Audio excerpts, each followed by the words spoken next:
Oke, selamat pagi, siang, sore, malam untuk semua yang menonton video ini, terutama untuk dosen saya. Perkenalkan, nama saya Mikael Asa dari Prodi Teknologi Informasi dengan NPM 2532029. Jadi di video ini saya ingin mempresentasikan hasil dari simulasi rancangan jaringan nirkabel untuk proyek 1 Soho dan juga proyek 2 Enterprise menggunakan Kisco paket tracer. Jadi di dalam video ini saya akan mempresentasikan apa yang sudah saya buat dan bagaimana hasilnya dari proyek saya. Jadi kita lihat saja nanti kelanjutannya. Oke, ini buat yang pertama, topologi dan transmit power. Pada proyek 1 Soho saya mengimplementasikan satu router utama dan satu switch yang terhubung ke 4 unit FAT AP untuk memastikan sinyal radio tidak terlalu meluber ke luar atau meluber terlalu banyak ke luar gedung kantor. Saya mengatur posisi letak AP berada di titik sentral ruangan serta menyesuaikan transmit power. Hal ini bertujuan untuk mengontrol jangkauan sinyal nirkabel agar membatasi polusi udara frekuensi dan mengurangi penyadapan dari luar area kantor.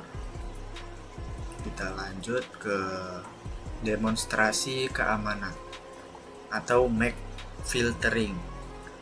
Jadi kita klik router direktur. Nah, di sini kita pencet GUI. Lalu ke menu wireless. Lalu kita ke wireless MAC filtering. Nah, di sini saya sudah menyalakan wireless MAC filteringnya. Jadi yang bisa masuk ke jaringan ini hanya laptop yang berada di ruang direktur saja. Jadi misalnya laptop dari ruangan lain atau laptop apapun itu tidak bakal bisa masuk ke jaringan ini atau tidak terdeteksi jaringannya.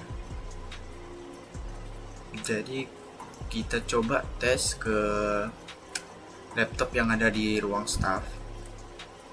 Apakah wifi atau jaringan wifi dari router ruang direktur muncul di laptop ruang staff?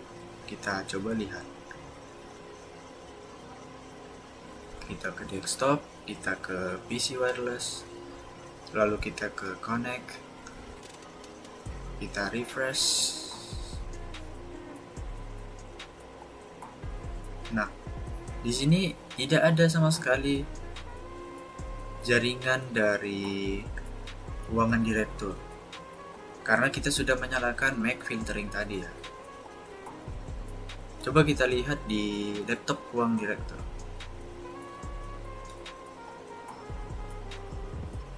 Kita ke PC wireless, lalu kita pencet connect. Nah, di sini muncul ya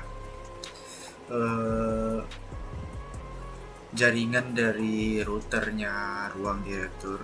Jadi itulah fungsi dari MAC filtering yang sudah kita enable atau sudah kita aktifkan tadi.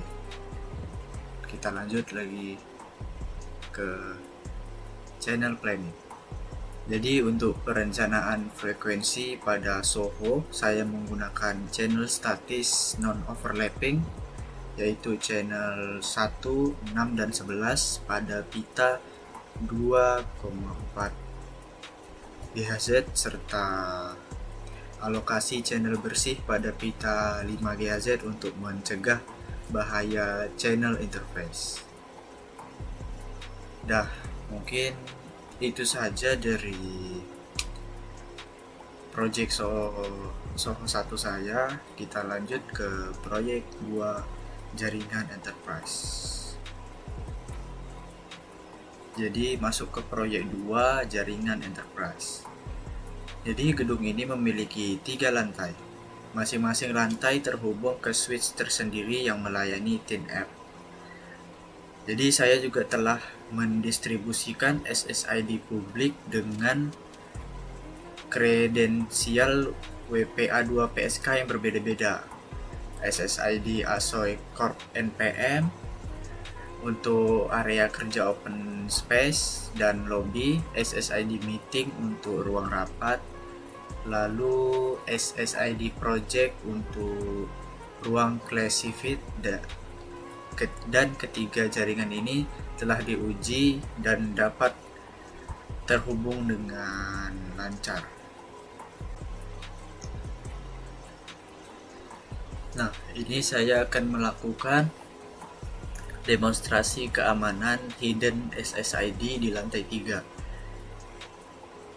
Jadi ini kita melakukan pengujian pada SSID di ruang direktur dan ruang IT di lantai 3. Saat dilakukan pemindaian otomatis dari perangkat klien baru, nih kita coba di PC wireless, connect, kita refresh.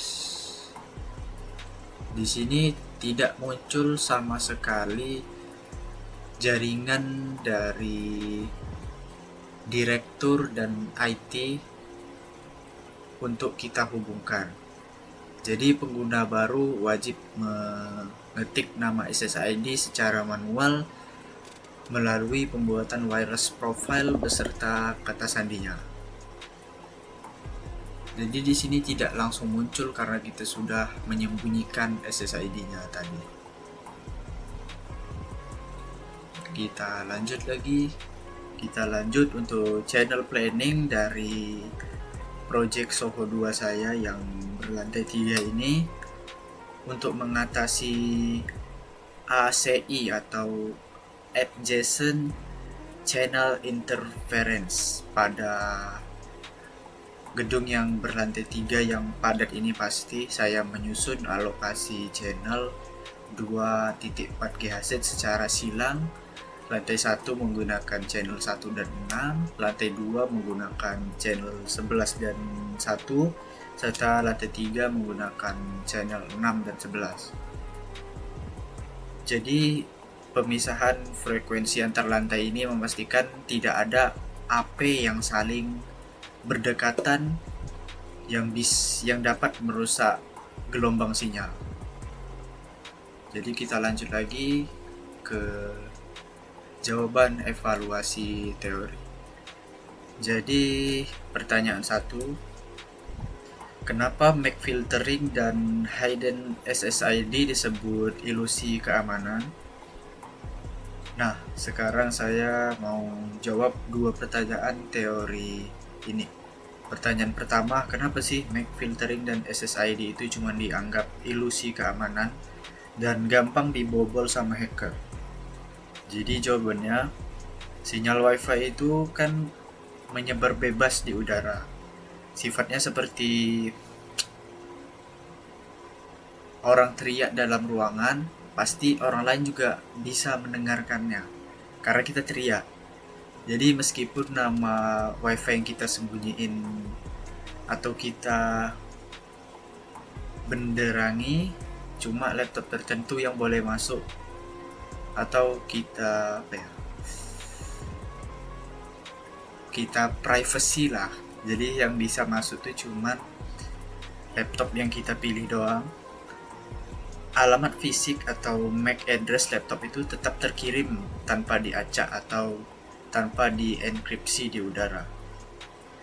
Hacker pasif yang cuma duduk di lobi tinggal buka aplikasi penyadap sinyal seperti Wireshark, dia bisa melihat MAC address milik laptop direktur yang lagi connect, terus dia tinggal ganti MAC address laptopnya sendiri jadi sama persis seperti punya direktur. Teknik ini namanya MAC spoofing. Jadi selain itu, hidden SSID itu sebenarnya tidak benar-benar tersembunyi. Saat laptop direktur pertama kali mau connect, nama WiFi itu tetap bakal ketiup lagi ke udara lewat proses penyambungan dari laptop direktur itu. Jadi Kesimpulannya, dua cara ini cuman menutup pintu tanpa menguncinya, alias cuman menyembunyikan informasinya, bukan benar-benar mengamankan dari jaringan itu. Makanya MAC filtering dan juga hidden SSID ini kita sering disebut ilusi keamanan karena dia cuma menutup pintu tanpa menguncinya. Kita lanjut ke pertanyaan kedua. Kenapa WiFi 5GHz lebih untung di gedung berlantai banyak? Jadi alasannya secara sifat fisika, frekuensi tinggi seperti 5GHz itu susah nembus tembok tebal atau lantai beton. Nah, di gedung padat ini menjadi kelemahan, tapi justru jadi juga keuntungan besar yang dinamakan isolasi frekuensi. Sinyal WiFi di lantai 1 tidak bakal meluber atau bikin bentrok sinyal di lantai 2 dan lantai 3. Sinyalnya terkurung rapi di ruangannya masing-masing. Jadi misalnya dia di lantai 3, ya dia di lantai 3 aja. Di lantai 1, di lantai 1 doang. Itulah kelebihan dan juga kekurangan dari WiFi 5GHz. Lalu frekuensi 5GHz punya jalur channel yang sangat banyak dan tidak saling tumpang tindih dibanding 2.4 GHz yang cuma punya 3 jalur utama, yaitu 1, 6, dan 11. Jadi sinyal tidak bakal desak-desakan dan koneksi jauh lebih stabil walau pengguna WiFi-nya sangat banyak. Jadi kesimpulannya, kenapa WiFi GHz lebih untung? Walau tetap ada kekurangannya, tapi justru menjadi keuntungannya karena dia tidak menyebar terlalu jauh dibanding sinyal 2.4 GHz atau frekuensi 2.4 GHz. Untuk penutup pada presentasi saya ini, sekian hasil dari presentasi saya. Mohon maaf bila ada yang salah kata, karena saya juga masih belajar untuk tentang jaringan ini. Sekian saja dari saya, Mikael Asa, dari Prodi Teknologi Informasi nomor MPM 2532029. Say bye. Terima kasih.